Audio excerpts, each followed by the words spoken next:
श्री स्वामी समर्थ. नमस्कार सर्वांना.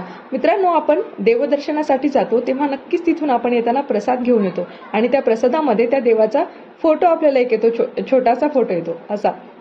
मी अक्कलकोटला गेले होते तेव्हा प्रसाद आणला होता, तर त्या प्रसादामध्ये स्वामींचा हा फोटो सोबत होता आणि तो मी जपून ठेवला आहे. पण मित्रांनो, असं होतं की बऱ्याच वेळा आपण ज्या कुठल्या देवदर्शनासाठी जातो तिथे आपण प्रसाद घेतो, मात्र कळत नकळत लहान मुलांकडून किंवा आपल्याकडून सुद्धा तो फोटो तिथेच राहू शकतो किंवा ते पाकिट आपण प्रसाद खाऊन तिथेच ठेवू शकतो आणि मग ते पाकिट इकडे तिकडे पडणार. मी खूप ठिकाणी बघितलेलं आहे की देवांचे फोटो मला इकडे तिकडे पडलेले दिसतात. तर मित्रांनो, मला काय म्हणायचं आहे की आपण जे प्रसाद बनवतो त्यामध्ये फक्त आपण तिथल्या तीर्थक्षेत्राचं नाव पण टाकू शकतो. समजा आपण तिरुपतीला गेलो आहोत तर तिरुपतीचा प्रसाद म्हणून आपण टाकू शकतो किंवा अक्कलकोटला गेलो आहोत तर अक्कलकोटचा प्रसाद. आपण ज्या कुठल्या तीर्थक्षेत्री जात आहोत तिथलं फक्त नाव जरी टाकलं तरी खूप आहे ना. आपण देवांचा फोटो टाकतो आणि ते फोटो इकडे तिकडे पडतात, कळत नकळत कोणी त्याच्यावरती काही म्हणजे पाय लागू शकतो वगैरे.